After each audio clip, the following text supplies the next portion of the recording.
Stop! Don't buy the car. Wait. Why don't we buy them? Why don't we want them to buy a car? It could ruin your buying power for buying a house. So buying power. Yes. What is buying power? So the way we're referring to buying power right now is most of the time the amount you can purchase is directly correlated to your debt ratio. Okay?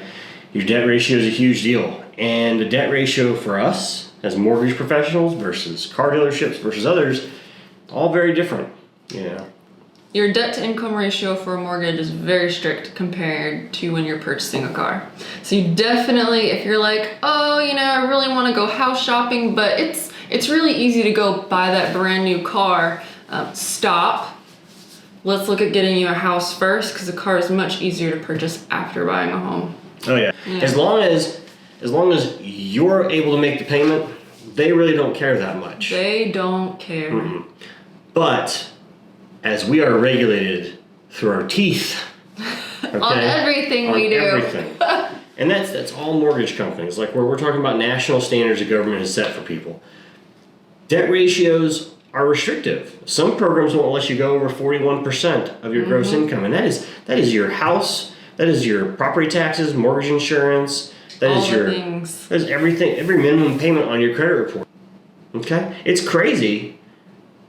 But so many people will come to us and say, hey, I didn't realize how good I was set up. I was able to buy a car, and so now I want to see about buying a home. So they go out and they get that $600 to $800 car payment or more, and that's how much money you lost in mortgage payment that could have possibly disqualify you for your new home. Mm-hmm. Yeah, there's definitely such a thing as being car poor. Oh yes, we've seen it many times. Many times people go purchase the car and are like, oh, I have great credit, I was able to buy a car, let's go buy a house. And we're like, I'm sorry, you can't afford a house right now. Mm-hmm.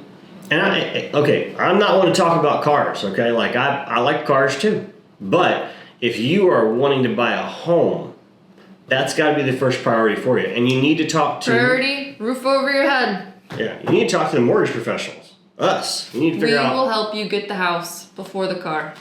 And then go get your car.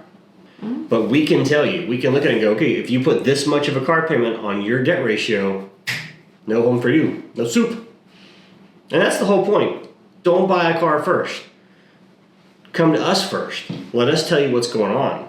Even if it's 6, 8, 12 months down the line, that average car payment goes for what, like 4 or 5 years? Mm-hmm. So it's not like you're just going to magically make 40% more money, probably, in the next 6, 8 months to where that car payment no longer really bothers you. You're not. Getting a 50-cent raise does not allow you to get an extra $500 a month in car payment. Mm-hmm. So just best practices, guys. Don't buy the car.